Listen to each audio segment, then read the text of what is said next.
जय हिंद दोस्तों, स्वागत है आपका हमारे YouTube channel BN Singh classes में। देखिए, जो कॉन्स्टिट्यूशनल डेवलपमेंट पे जो हम लोग वीडियो बना रहे हैं, जैसे हम लोग इसके पहले हम लोगों ने अगस्त प्रस्ताव और प्रोविंशियल इलेक्शन पे बात की थी। आज हम लोग बात करेंगे देखिए क्रिप्स मिशन पे।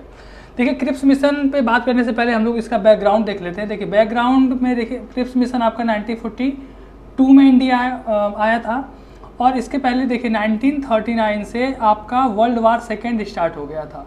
और वर्ल्ड वार सेकेंड में जो जापान था, जो ब्रिटेन के अगेंस्ट लड़ रहा था, जापान की जो पावर थी, जो जापान की जो शक्ति थी, वो लगातार दिन पर दिन बढ़ रहा था। ठीक है, जापान मतलब एक पावरफुल कंट्री बन के उभर रहा था और ब्रिटेन को इससे प्रॉब्लम थी। और हुआ क्या कि जो जापान था उसने सिंगापुर, ठीक है, सिंगापुर हो गया आपका, अंडमान हो गया, ठीक है, सिंगापुर, अंडमान और रंगून, इन सब को उसने कैप्चर कर लिया था। मतलब इन सब को जापान जो था वो जीत चुका था। और ये आपका जो एक तरह से देखिए जो ब्रिटेन का जो कॉलोनी था, जी ब्रिटेन की जो कॉलोनी थी, उसके लिए एक थ्रेट था। ठीक है, एक मतलब एक प्रॉब्लम थी। इसकी वजह से जो इंडिया, और उस समय इंडिया में प्रॉब्लम भी चल रहा था, जो कॉन्स्टिट्यूशनल प्रॉब्लम था, क्योंकि गवर्नमेंट तो इसके पहले वाले वीडियो बताया कि जो आपका जो गवर्नमेंट थी वो ख़त्म हो चुकी, मतलब उन्होंने इस्तीफा दे दिया जो कांग्रेस थी आपके 6 स्टेट में से। तो इन सब की वजह से जो वहाँ के जो ब्रिटेन के जो प्राइम मिनिस्टर थे विंस्टन चर्चिल, इन्होंने क्या किया कि एक वॉर कैबिनेट के मेंबर थे सर स्टेफर्ड क्रिप्स। ठीक है, सर स्टेफर्ड क्रिप्स, इनके अंडर में एक मिशन इंडिया की तरफ भेजे, जो इंडियंस जो लीडर्स थे, जो भारत के जो उस समय के जो नेता थे, उनसे बात करने के लिए, और भारत को मतलब कुछ ऑफर वो लोग देना चाहते थे जो इनके अंडर में इंडिया आए। और ये 30 मार्च को इंडिया में आए। ठीक है, सॉरी 23 मार्च को ये जो सर स्टेफर्ड क्रिप्स थे, ये 23 मार्च को इंडिया आ चुके थे, 23 मार्च। और पहली बार ये लोग ऑफिशियली ये मिले आपके 30 मार्च को। ठीक है, 30 मार्च 1942 को इन्होंने ऑफिशियली जो कांग्रेस के 2 लीडर थे, जवाहरलाल नेहरू और मौलाना आज़ाद, इन दोनों लोगों से जो आपके क्रिप्स थे, सर स्टेफर्ड क्रिप्स, ये 30 मार्च को 1942 को ऑफिशियली ये दोनों नेता जो थे आपके कांग्रेस के, जवाहरलाल नेहरू और मौलाना आज़ाद से मिले और इंडिया के बारे में जो फ्यूचर जो प्लान था, जो ब्रिटिश गवर्नमेंट ने जो इंडिया के लिए जो फ्यूचर प्लान जो उसने बनाया था, उसके बारे में चर्चा हुई। तो देखिए प्लान क्या था, जो क्रिप्स मिशन था उसमें ऑफर क्या दिया गया था। ठीक है, सबसे पहला जो ऑफर दिया गया था वो तो था आपका कि जैसे ही सेकेंड वर्ल्ड वॉर ख़त्म होगा, इंडिया एक फेडरल स्टेट घोषित कर दिया जाए, फेडरल। ठीक है, ग्रुप ऑफ, मतलब एक तरह से कह सकते हैं कि यूनियन ऑफ स्टेट हो जाएगा, यूनियन ऑफ स्टेट, यानी कि एक राज्यों का संघ बना दिया जाएगा। ठीक है, और जितने भी स्टेट हैं, जितने भी प्रोविंस हैं, वो सब मिला दिया जाएगा। जितने भी इंडियन स्टेट्स हैं, इंडियन स्टेट और आपका जो ब्रिटिश इंडिया है, ब्रिटिश इंडिया, इनको मिला के आपका फेडरल बना दिया जाएगा, फेडरल स्टेट बना दिया जाएगा, यानी कि यूनियन ऑफ इंडिया, भारत एक संघ के रूप में बना दिया जाएगा। इसके अलावा कहा गया कि जो भी स्टेट हैं, जो भी प्रोविंस हैं, अगर वो नहीं मिलना चाहते हैं, अगर वो इस स्टेट से, यूनियन ऑफ इंडिया से अगर नहीं मिलना चाहते हैं, वो अलग रहना चाहते हैं, तो वो रह सकते हैं। और इंडिया को डोमिनियन स्टेटस दे दिया जाएगा, डोमिनियन स्टेटस दे दिया जाएगा। ठीक है, इसके अलावा इन लोगों ने कहा कि जैसे युद्ध समाप्त होगा उसके बाद एक कॉन्स्टिट्यूएंट असेंबली का गठन किया जाएगा, कॉन्स्टिट्यूएंट असेंबली का गठन किया जाएगा।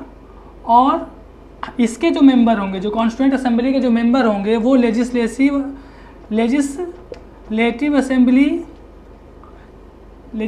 असेंबली के का जो लोअर हाउस है, यानी कि आपका लोकसभा, लोअर हाउस के जो मेंबर होंगे यहाँ से चुनकर आएंगे और ये कॉन्स्टिट्यूएंट असेंबली के यही मेंबर होंगे। लेजिस्लेटिव असेंबली के जो लोअर हाउस से जो चुनकर लोग आएंगे उनसे मिलकर कॉन्स्टिट्यूएंट असेंबली बनेगा और ये लोग इंडिया के लिए कॉन्स्टिट्यूशन बनाएंगे, कॉन्स्टिट्यूशन का निर्माण करेंगे। ठीक है, इसके अलावा ये भी कह दिया गया है कि अगर जो भी स्टेट हैं यानी कि जो प्रिंसली स्टेट हैं, अगर वो इस कॉन्स्टिट्यूशन को अडॉप्ट करना चाहते हैं, मानना चाहते हैं तो ठीक है, अगर नहीं मानना चाहते तो वो अपना एक कॉन्स्टिट्यूशन बना सकते हैं। इसके अलावा अगर हम लोग देखें तो जो आपके मुस्लिम लीग थी, मुस्लिम लीग को भी कह दिया गया था ये भी अपना स्टेट अलग कर सकते हैं, ये अगर चाहे तो अपना अलग से कॉन्स्टिट्यूशन बना सकते हैं। इसके अलावा और क्या कहा गया था इसके अंतर्गत,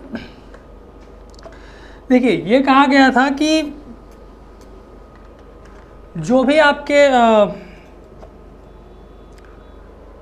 प्रिंसली स्टेट होंगे वो आपके इन राज्यों से मिल भी सकते हैं या अपना अलग राज्य बना सकते हैं। ठीक है, और वो जो अपना अलग स्टेट बनाएंगे वो अपना अलग कॉन्स्टिट्यूशन बना सकते हैं, यानी कि वो यूनियन ऑफ इंडिया यानी कि जो फेडरल स्ट्रक्चर है उसमें शामिल हो भी सकते हैं, नहीं भी हो सकते हैं, ये उनके ऊपर डिपेंड करेगा। इसके अलावा और हम लोग देखें तो जो आपका इसके पहले जो हमने बताया था कॉन्स्टिट्यूएंट असेंबली,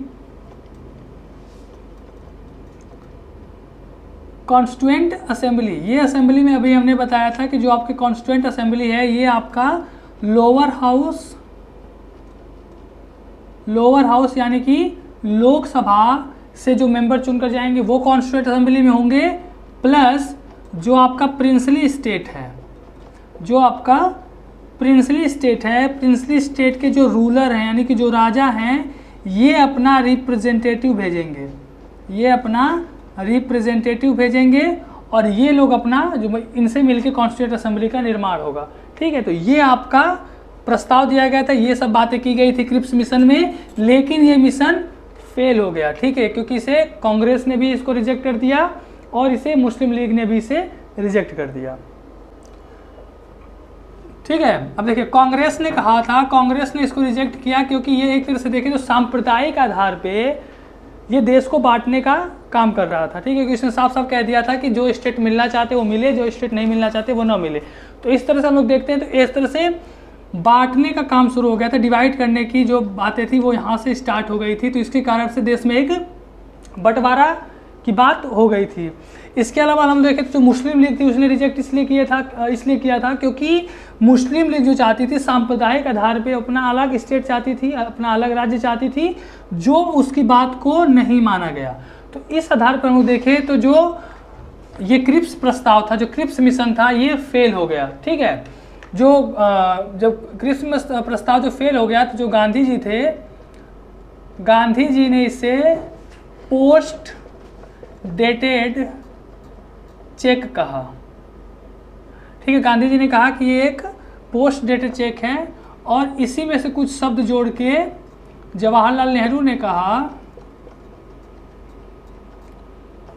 कि ये एक पोस्ट डेटेड चेक है ऑफ फॉलेन बैंक, मतलब एक गिरते हुए बैंक के ख़त्म होते हुए बैंक का एक पोस्ट डेटेड चेक है। तो इस तरह से हम देखते हैं कि क्रिप्स प्रस्ताव था ये भी आपका पूरी तरह से फेल हो गया। ठीक है, इसके बाद हम लोग वेवेल योजना और आपका जो कैबिनेट मिशन है उसके बारे में बात करेंगे। ठीक है, थैंक यू।